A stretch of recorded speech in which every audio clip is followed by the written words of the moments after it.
Again, I am humbled and grateful to have this opportunity to come into your place this evening and share with you what I am under the understanding that there is a mutual concern in terms of the plight that we're all looking at in reference to what our country is now seeing with youth and violence, and particularly the senseless loss of life.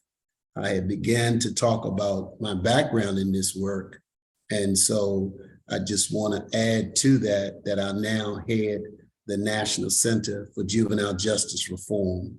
And the mission of that center is to address the care, custody, and treatment of children once they find themselves in the juvenile justice system, particularly children of color, because there's a disparity between how children of color, Black and brown, are adjudicated in America, as opposed to other ethnic backgrounds, or more importantly, white youth in America does not receive the same amount of sentences, lack of legal representation, and so forth and on. And so our mission is the care, custody, and treatment of all children. And so I'd like to spend a little time, for a little time that I have, is just to kind of speak to you in terms of the effort that we're currently making now in terms of senseless acts of violence. 30 years ago, I was asked by then the mayor of Washington, D.C., Sharon Pratt Kelly, to represent D.C. at the first Urban Peace and Justice Gang Summit that took place in Kansas City. At that time, Mayor Emanuel Cleaver was the mayor of Kansas City. He is now a sitting congressman for the state of Missouri. And in attending that conference, leaderships from some of these notorious gangs, organized street gangs from around America, were present, which were the Crips, Bloods, Vice Lords, and Gangster Disciples. And that leadership was there. And we went around the country holding these gang summits in places of worship. And each one of those cities, after that summit was held for that weekend, there was a drastic reduction in both acts of violence and loss of life. The unfortunate part of that, 30 years ago, no one was actually trained in the organizing, didn't actually understand global peace negotiation. And so the efforts weren't sustained nationally, but in those local jurisdictions, most of that leadership, who once themselves were gang leaders, were now active in ceasefires, conflict resolution, and trying to redirect young people from the mistakes of being that we were all experiencing, or at least witnessing, in urban America. And so it did not sustain itself, but everybody individually continued to do the work. I had an opportunity here in the District of Columbia back in the fall. A delegation from Bahrain came to Washington, D.C. to learn more about this country's juvenile justice system and our criminal justice system together. And I was asked to come to make a presentation. At the conclusion of the presentation that night, I came home, but I was curious. I referenced my background in gang truce negotiation, and a lot of questions were asked of me that day. But 30 years ago, there were no cell phones and social media did not exist. But I was surprised to see that there was a lot of information on the internet in reference to it. The main thing that I realized is that we were coming upon the 30th year anniversary. And I thought to myself, how timely this and how much of this is needed now with what America is now seeing in terms of loss of life. And I began to reach around the country to some of my counterparts who were still 30 years later very actively doing this work. And so now we've had several meetings. I have secured Howard University to be the host of the 30th anniversary of this summit. And the platforms of the summit begins with the first one is to expand the platform, engage young people so that they can become a part of the conversation and take leadership, and where the baton is passed on for them to start this work, because it is their generations and the generations following them that's most impacted by what we are seeing now in America that centers around violence. So that was the first form of the platform. The second is to take a look at gun legislation and strengthen gun legislation, particularly in those cases where we find juveniles with assault type weapons that are loss of life kinds of crimes, that those manufacturers are also held criminally responsible in that, and they would become co-defendants in some of those cases, and there would be monetary fines attached to those manufacturers, and those fines would come back to those community-based organizations around the country that are doing this work in terms of family reunification and trying to redirect what we're seeing now in the escalation of violence. And so that would be the second one, to hold gun manufacturers responsible. The third one is the concern of what has grown from what was initially called hip hop music, then to gangster rap, and now something that exists that is called drill music. And in that drill music, it's all predicated upon death and destruction as opposed to peace and prosperity. And so it is two-pronged to hold the artists themselves responsible, but also, just in the case of the manufacturers of the weapons, to hold the labels responsible for taking advantage of young artists, creating an industry where the only way that they can express their talent and earn money and get lucrative contracts, it has to be conversations where, not conversations, but content in music where there's disrespect of community, disrespect of family, disrespect of women, and death and destruction. And so to begin to hold that industry responsible, and as the artist, to give the artist an opportunity not to just speak to death and destruction, but peace and prosperity.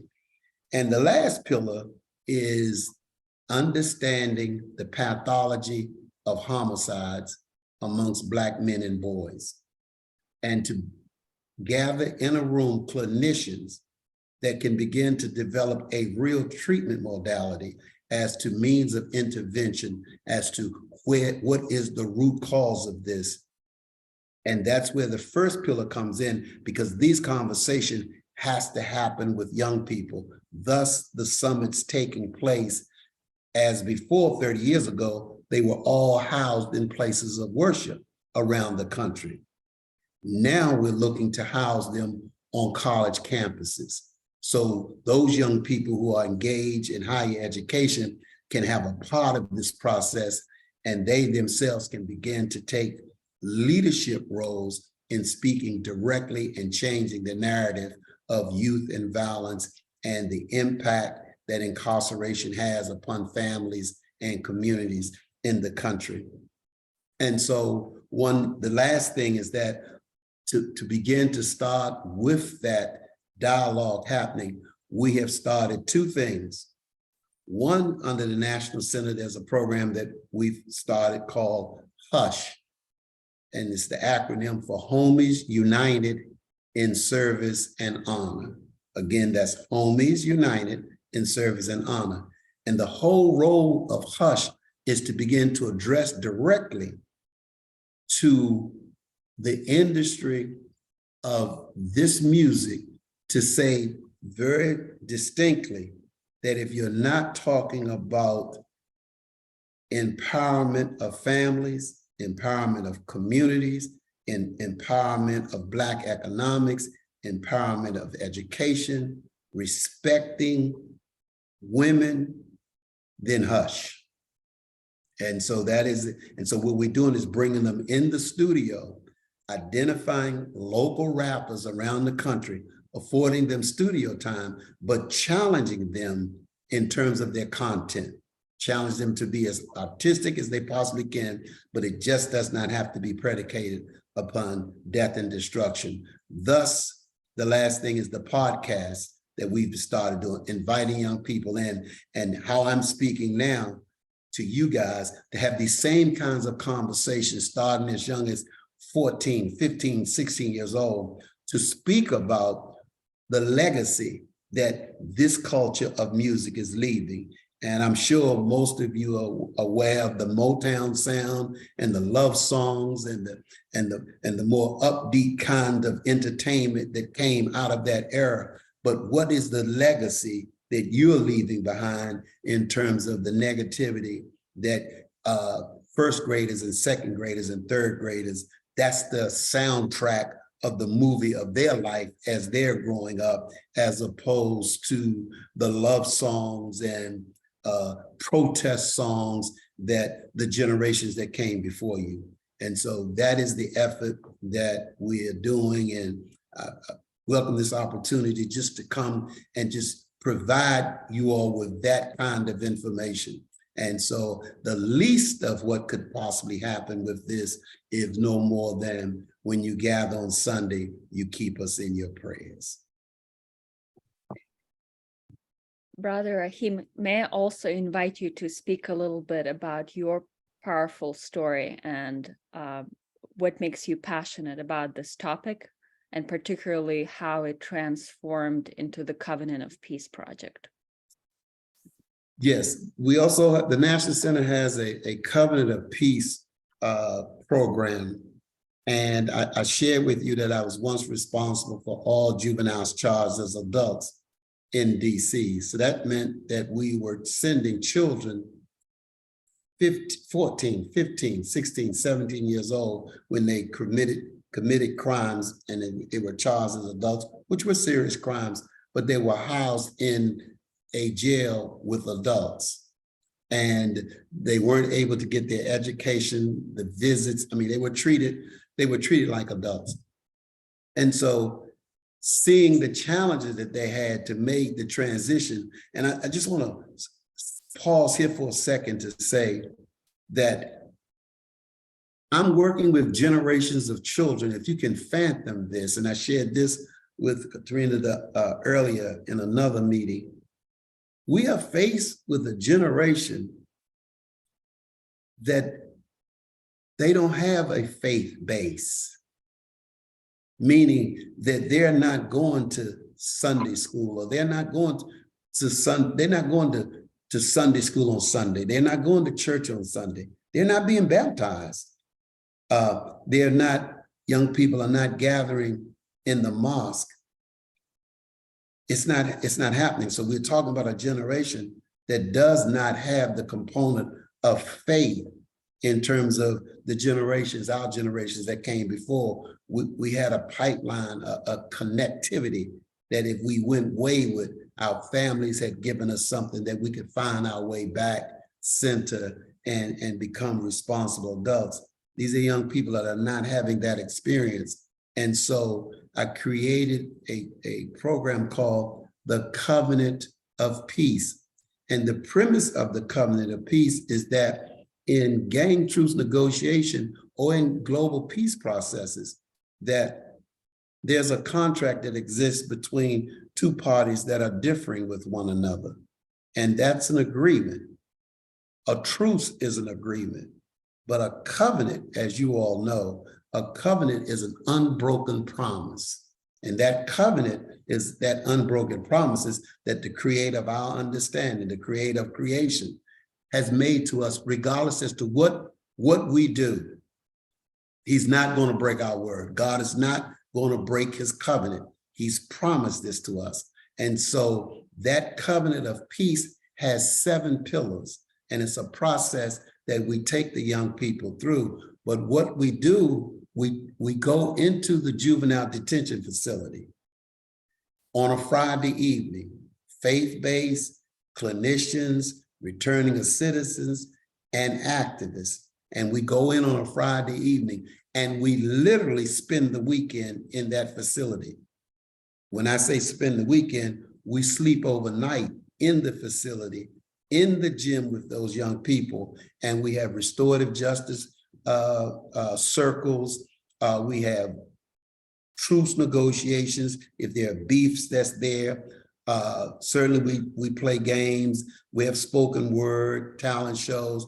But when we come out on Sunday, ending with we invite their families in on visit, and we close with a non-denominational service, and those young people sign the covenant of peace, and that makes them ambassadors of that peace. So now there's a commitment that they have made not to be involved in acts of violence and not to take lives and squash any existing beefs that they have. And in that process is where I learned that we were so much missing that we assume young people would automatically have, but they don't, because they've not been afforded. No one's given it to them.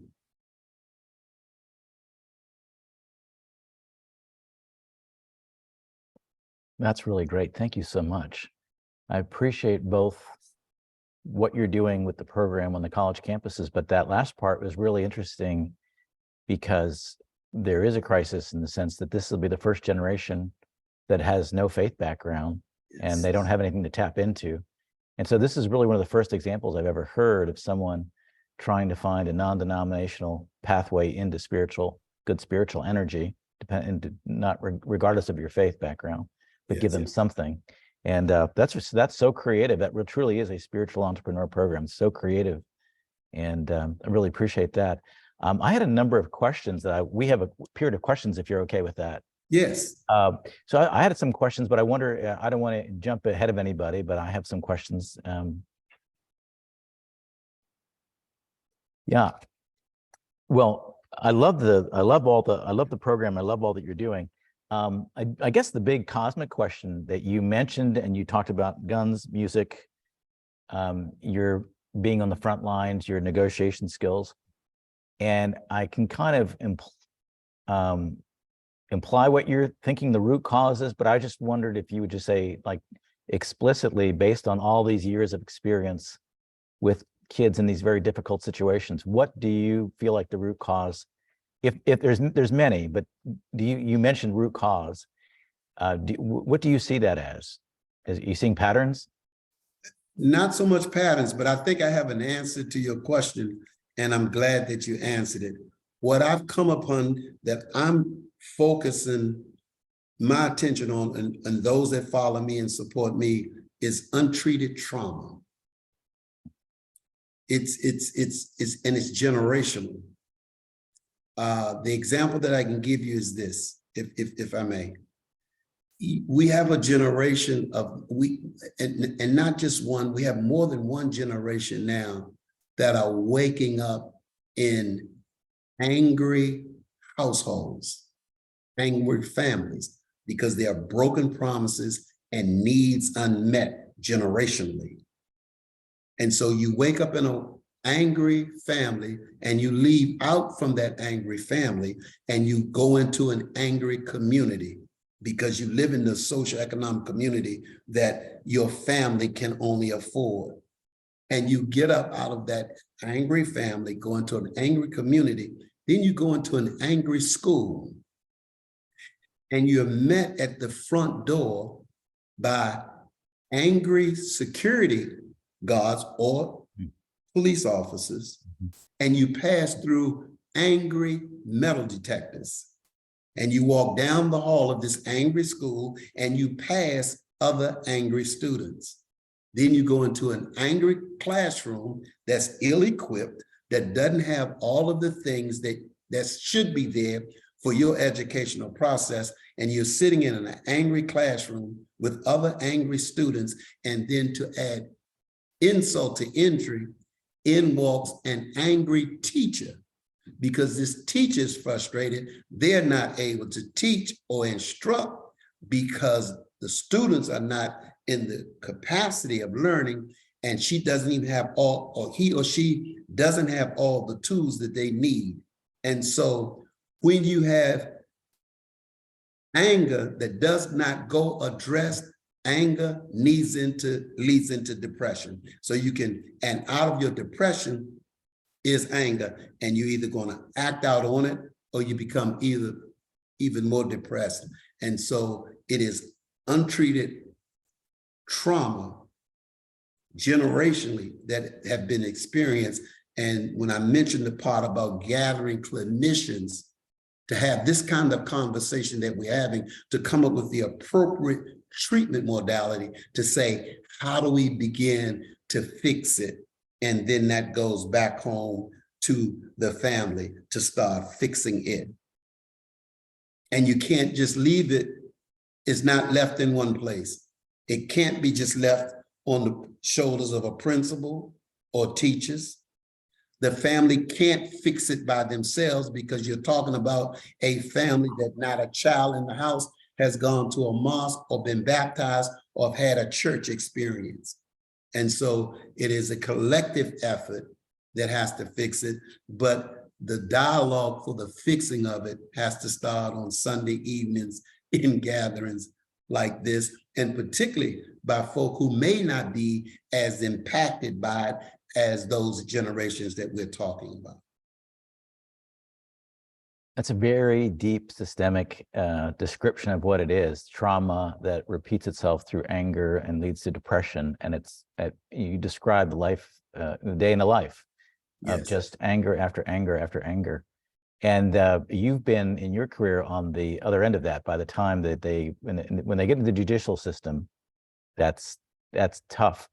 Have you seen any successful turnarounds in the programs like the Covenant program you've created, and with kids who have changed their life? And absolutely. What do you think it was that led to that? I think it was the experience itself, and believe it or not, sustainability is extremely important, to be able to, once that seed is planted, to then help cultivate it and help move them forward. And oftentimes our establishments, be that government or even the institution of worship, drops the ball. And so what is also interesting to me is that there's no data that speaks to who's saved. The data speaks to who's not saved. The data speaks to the young people that we're burying every day, that we're losing in the street every day. And so oftentimes it's difficult to quantify who's been saved, but I can tell you, it is something that absolutely working. If we just address this as like we just got through addressing COVID, if this virus is just as epidemic, pandemic as COVID is, and the ages, and I'm sure you've been seeing it on the news, the ages of loss of life, perpetrators and victims are getting younger and younger. We can't send children off to college who have the grades and all that to do it, but these same age group children are dying in the streets with weapons that retail from $1,500 to $2,500. And there's not that much money on that level from buying weed. So the question has to be, how are they able to have weapons, but they can't get books or laptops? Not just books, but they can't get laptops and internet and Wi-Fi so that they can, advance themselves. So to your question, yes, absolutely. I've seen the successes, and me being a faith person, if it were not for that, and believing that I've been called to also do miracles, then I would not still be doing this if I did not think it's not working. So yes, I've seen the results of it. Absolutely. Well, thank you for all that you're doing in that really difficult space, and for the solutions you're bringing to it, because I have to admit, I've served in my life as a director of adolescent health and worked with youth, but right now in my life, I'm watching the statistics more that you're talking about. Yeah. Like I'm watching the numbers. I'm looking at the ages of the kids who were shooting each other and so forth, particularly in DC. So the fact that you're on the ground there, and there may be ways our church could partner with you and as part of this process that you're doing. But I don't want to dominate all the questions. Usually people are asking me the questions and I'm dominating. So does anybody else have a question or comment about this incredible presentation?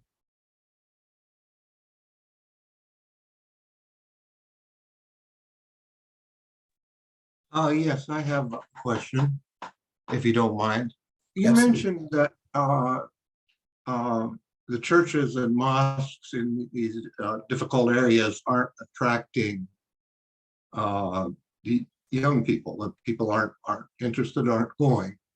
And I've been wondering, is there some way that the churches and mosques can change to attract them? My experience with churches is that they see the problem is out there and that somebody else needs to change and that they should just keep doing what they're doing. And I've been wondering if the churches and mosques, thought about it, or religious institutions in general, could they attract young people that at the same time not doing things that would be inconsistent with their faith? Excellent question. And I think that not here's what I suspect, but here's what I know. Our faith institutions, both Christian and Muslim, we're aging out. That's just the reality of it. We are aging out. The other is that we have to take the ministry to the community. At one point, places of worship were the hub of communities. This is where all of the social activities took place. I wasn't born Muslim, so I came out of a household of a practicing, praying, faith-oriented family. So the component, the connectivity with a high power was instilled in me from birth. But my experience, even while being Christian in the church, all of my activities in the community was featured right there. One of the things that I often share is that I grew up in a time that if you got in trouble, you didn't go to court with an attorney. You went to court with pastor, because the community pastor would speak on behalf of your family. And oftentimes the judge would remand you in the custody of your pastor until you came back, or it would be determined right there. The services, the ministries that we have now, both Christian and even in Islam, Muslim faith, we are going to have to do better with our ministries. And so that means that we're going to have to equip and empower and make the things that we do ministerially attractive to young people, that they will go out amongst their peers in the community and have services within the church that will draw people there, and you send folk out. And I think that's the major component in places of worship, be it Muslim or Christian, is that we have to take it to the street. We have to take it to the projects. And not just that, we have to take it to elite communities. That suburbia has a role in this piece, because now crime has no boundaries, or violence has no boundaries. And the same young people that grew up in suburbia are finding themselves with friends in inner city. They have the same challenges that the children that don't have benefit that they have. So to your question, we have to do better with programming and outreach to make what it is that we do more attractive, and to show them that the benefits of having faith and a relationship with the God of your understanding. And it's non-denominational, and it has to be interfaith, because this is good and evil that we're doing here. So the devil is glad to see that there's any divisions. He wants that. You know, he wants the theological differences to separate because he has one theology. If you can say what he does is a theology. All right, just let me make one more remark, if you don't mind. My experience is that I think that I'm referring to your remark about having outreach to the suburbs. My experience is that you could be very successful at that if you worked on it, because at least during the BLM movement, we had some kind of seminar at an pretty much all white Methodist church, and people there, their concern was, yeah, well, is this going to do anything? How can we actually do anything? And so I think the desire is there, but somebody needs to take leadership, and probably the best people to do that are at least are the religious organizations there who are already dealing with the problem. Any other questions, comments, thoughts? I have a question, Rich. Sherry? Well, Rahim, I want to just echo what everyone's saying, that this is really profound work that you're doing. And I also work in education with a lot of Title I schools, not really at the level you're working. And I agree that trauma, I think, is the number one issue that we're facing. And we really need much more awareness and support around that. So thank you. And I'd love to, I'm going to look up the Covenant of Peace and look into that. But the question that I have is, because I'm always really interested in like the teachings of different faith paths. And if there's any particular teachings from the Quran that sort of fuel you as a spiritual entrepreneur and like continuing to do this work and believing that it's the right thing to do and that good will come from it. If you could share something, or if you feel comfortable, I'd really appreciate that. Okay. You can always count on a teacher to ask those really deep, thought-provoking questions. So, Madam Educator, thank you for that tough question. I think that there is I can't necessarily point to any one particular thing other than one of which is that as a Muslim, we are taught that we are to want for our brother and sister what we want for ourselves. And so oftentimes, you may get locked in a box, but that doesn't mean to want for your Muslim brother or sister what you want for yourself. That means that you're supposed to want for all of humanity what you want for yourself. And so I think that's the one thing that really kind of drives me in terms of, and the other thing is that I do not believe that, and this is the frustrating part as a teacher, that I see teachers get burnt out now, good teachers, and go in other directions or picking other careers, because when they go into the place what I just described earlier about the way the school systems look, and it feels hopeless, they can't overcome it. My religion teaches me that there's nothing greater than God. And that if I hold on to that faith, even if I don't see it, that I have to believe that I can do it. And I have to be honest with you, in my life, I've had experiences, I mentioned it before, and I'm certainly not talking about no prophethood or anything, but I believe in miracles, and I've been a part of miracles. And I've been blessed to redirect folks' lives, young people's lives, change it around. And so that's the thing that keeps me going in terms of what our teachings are.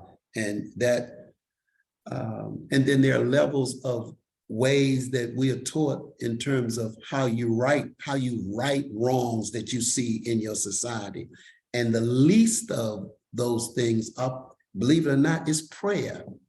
I mean, it's like if it's 5 things, I can't call them off now, but the least of them is prayer, and prayer is powerful. But there are other things that you're called to do. You change it with your hand. You change it with your mouth. You try to address it.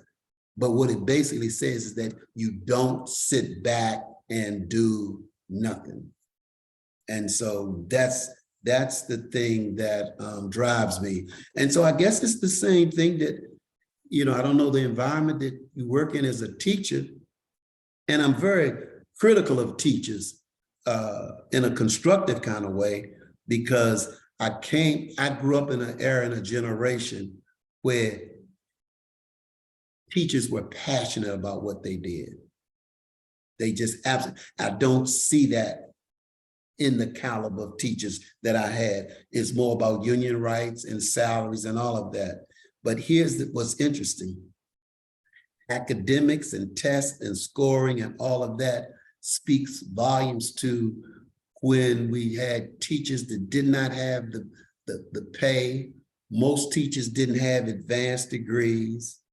But if you look at what they accomplished compared to teachers now that are required to have masters and advanced degrees and all of the latest technologies, but the component that's missing is dedication and passion that takes them above and beyond, because their mission is that I have got to teach these babies that's in my charge. And that's what's missing. Now, should they be compensated? Absolutely. Should they have all of the benefits and the tools that they need? Absolutely. But then they themselves must be deserving of it. They must be qualified to do it. And I think that is a component that's missing in our society. Now, in deference to that I just said, they are faced with the challenge, because now we're talking about children that are coming, not broken homes, but coming from homes that have generationally broken promises. And so now here they come, dump them in that classroom, and he's in the 2nd grade, and he might have had popcorn for breakfast before he got to you. And so that needs to be fixed, and support needs to come to our education system, and that's part of how we fix this broken cycle that we found ourselves in. It's well said. It's a very painful system right now for everyone. Yes, I know. And back to that, I told you earlier that I was once responsible for all juveniles charged as adults in DC. The first of them, you taking 14, 15, 16 years old, and you're putting them in an adult facility. The adult facility they were in was not equipped for their care and custody. So consequently, by law, they were supposed to have certified DC public school teachers in there teaching them. That wasn't taking place when I got the job. And so working hard saw that the school system came in and had a presence, but you're talking about a system that wasn't equipped to maintain and care for children. And so that's been a problem. And so now you're talking about not only are they incarcerated, but by law says they still have to be educated. And so the effort that you were supposed to be educating them at, you were not. And they're not going to stay there forever. They're going to come back home uneducated, but they'll have access not to a job, but they will have access to a weapon. Mm-hmm. Katrina, did you? I know time is running short, so I will be brief. Brother Rahim, I want to ask how this faith community can support the work that you're doing. And I know you're looking for resources, both in-kind, financial, for the summit that you're putting together in June. But how can this community and our networks, our communities support the work that you're doing? And also, how are you going about spreading the message through the podcast that you've mentioned? Would love to have you speak a little bit more to that. Thank Okay. you. I certainly intend to share the results of the podcast. We're in editing form now, and as soon as we have completed it, I will certainly see that Kay gets it, so you guys can have it access to the podcast. One of the other things that we talked about doing, and you can also send this to Kay, is like 30-second or 1-second sound bites. Send that to us talking about supporting the Covenant of Peace, supporting this national call for ceasefire. Oh, here's the other thing I forgot to say. During the month of Ramadan, I am working with calling for the 30 days of fasting during Ramadan. Let me get it exactly right for you guys. Yes, 30 days during Ramadan, no acts of violence, a ceasefire, no killing during the 30 years of Ramadan. And so I put this responsibility on Muslim leadership around the country, saying that this should be their outreach. This should be the ministry. This should be a primary focus doing it during the month of Ramadan.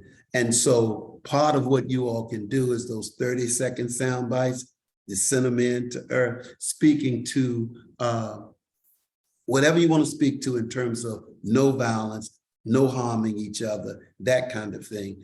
Other ways that you can help certainly is that just your endorsement helps. We do have University of District of Columbia and Howard University. And so mine is the national NCCJR, National Center for Juvenile Justice Reform, that you supporting NCJJR's reform in this initiative. And clearly, if there's any funding that can be afforded for the summit, because here's the challenge for the summit.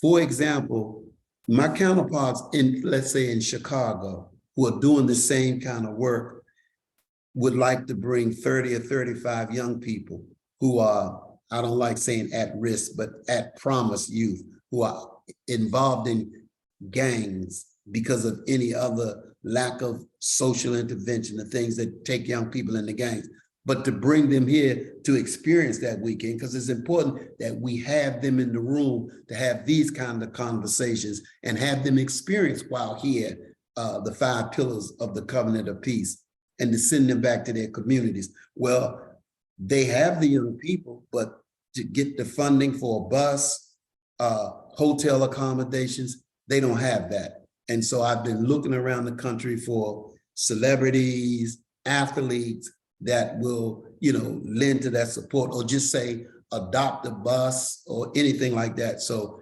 whatever you can think of creatively that could happen in terms of in-kind and financial support or outside resources, it is absolutely welcome. Wonderful, wonderful. Though we will look at. We also believe that your faith should be in action. So we share that theological principle, and we really appreciate all you're doing on the front lines of one of the most challenging issues of our time in this country. So thank you for your leadership. Thank you for your faith that has inspired your leadership, and thank you for being here with us to share it. And we look forward to ways that maybe we can. We'll follow up after this to see if there's ways we could help and maybe even provide space during that conference that's coming up, because we do have a large space and we've sponsored conferences here. But well, thank you for that. Thank you very much. And God bless you for all the work that you're doing. We really appreciate it. And thank you guys for having invited me. And it's been a pleasure to have had the opportunity to come before you. Thank you.